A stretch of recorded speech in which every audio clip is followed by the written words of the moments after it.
ไม่เท่าพร้อมหรือยังรถกระบะมาแล้วผ่อนแล้วหิแล้วไปรถกระบะมึงแนวนี่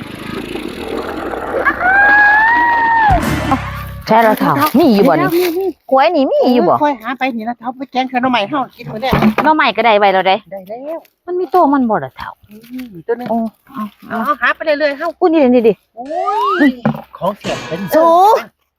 เอายังแม่ อีหยังล่ะแม่ มึงนั่นเฮ็ดหยังล่ะนั่นหาจิกี้ล่ะเนาะ จีแม่อีหยังล่ะแม่ กูสิว่ามันมูสูฟังลูกเขยกูน่ะสิซื้อรถให้กูขี่แล้ว โอ้ลูกเคย เออ รถให้ขี่ล่ะ เป็นหยังบ่นี่ รถหยังล่ะแม่ เอารถกระบะแล้วเนาะ โอ้ บ่คือมูสูใดขี่ทุกข์ขี่ยากหากินจุจีอยู่นี่ล่ะเด้อ คือว่าแน่ สร้างว่าทะเนาะใหญ่ หาไปซ้ำนี่ล่ะแม่ มีซ้ำนี่เขาก็กินซ้ำนี่ล่ะแม่ มึงถ้าเบิ่ง จะ ไป เป็นลูกเคยเจ้ารวยนะแม่เนาะ งานนี่ล่ะ ไปรถแม่ ขอสิทาเบิ่งเด้อ โอ้ยออกรถให้กับมาคุยใส่เนาะ ผาเท่า อุ้ยเท่าไม่ใหญ่ไปใส่แหม กูจะไปใส่ดอกเห็นลงปุ่นไปทางคุมวัดปุ่น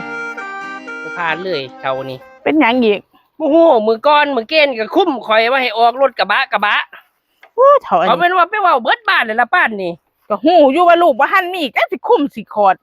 เขียวอีหยังใส่ล่ะ ยังไม่ใหญ่ อันกูละไปพ่อไผกูก็บอกตัว ไปบอก บอกอย่างละแม่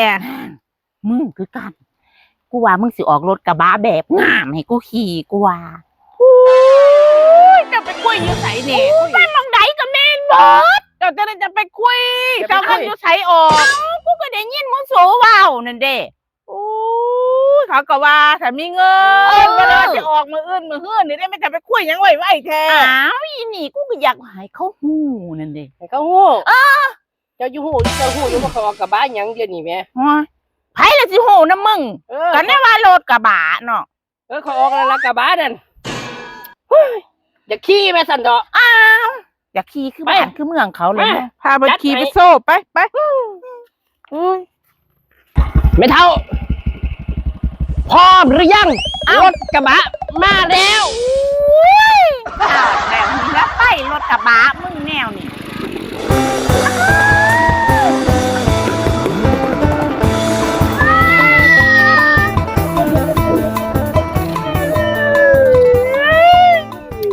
บักผากมึงเอ้ยมึงขี่มาหยังล่ะนี่รถกระบะมึงแนวนี่ ไปจะไหนบ้านนี่เจ้าอยากได้รถกระบะไปจะไหน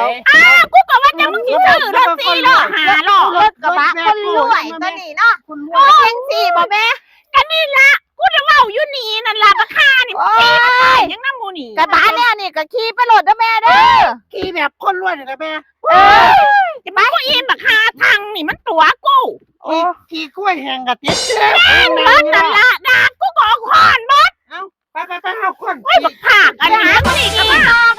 คนขี่ถูกไปหา ไปเลยคนรวยขี่กระบะซะ ไปรถ เบื่อนายบักผากลูกเคยนี่จักมันขายหนากูขักแล้วมันขี่มาแจกเขามันยังในนี่